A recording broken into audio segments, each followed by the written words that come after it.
नमस्कार मंडळी, स्वागत आहे तुमचं माझ्या यूट्यूब चॅनलमध्ये.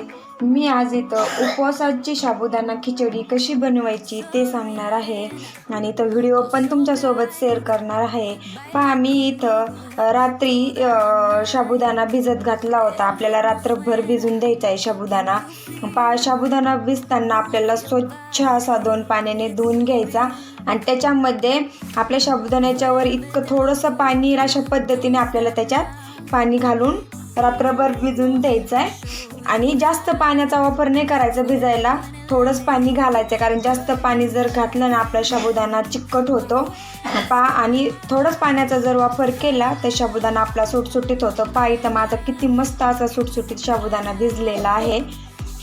त्यासाठी मी इथं शेंगदाण्याचा कूट बारीक करून घेतलेला आहे. जास्त बारीक पण नाही करायचा आपल्याला. शेंगदाण्याचा कूट जरा मोठालाच ठेवायचा. जास्त बारीक जरी शेंगदाण्याचा कूट केला ना आपली खिचडी चिकट होते. पहा, आणि असा मोठाला जर ठेवला ना खायला पण खूप छान लागते खिचडी.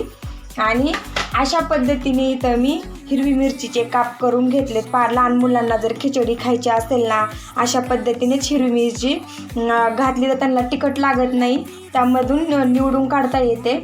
पहा, आता आपण खिचडी बनवून घेऊया.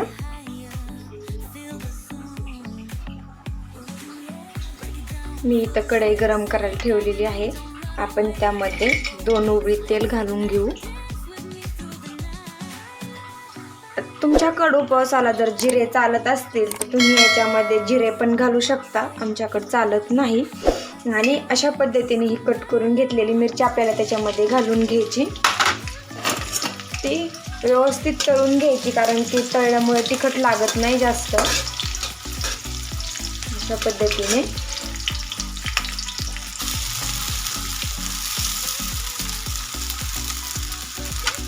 त्याला व्यवस्थित मिक्स करून घेऊया.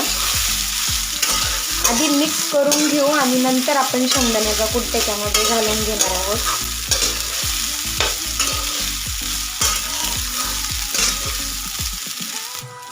बारीक शेंगदाण्याचा कूट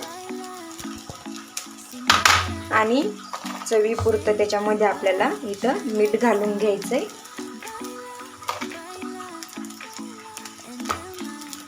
त्याला व्यवस्थित मिक्स करून घ्यायचं. याच्यामध्ये तुम्हाला बटाटा जर उकडून किसून घालायचा असेल तर तुम्ही ते पण घालू शकता. पहा, आता आपल्याला झाकण ठेवून थोडा वेळ वाफलून घ्यायची आणि गॅस फुल नाही ठेवायचा, मिडियम ठेवायचा. पहा, इथं थोडा वेळ झालेला आहे. आपली खिचडी इथं परतली का ते पाहू, चेक करून.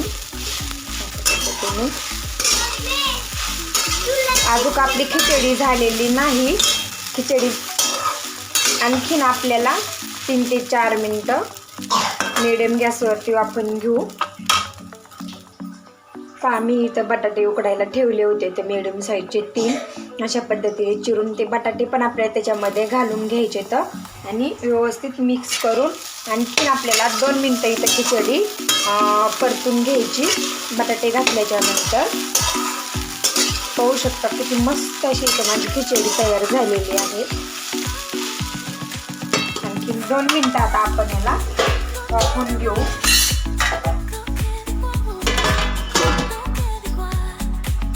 इथं पहा, मस्त अशी खिचडी तयार झालेली आहे. ती आपण आता एका डिशमध्ये काढून घेऊ.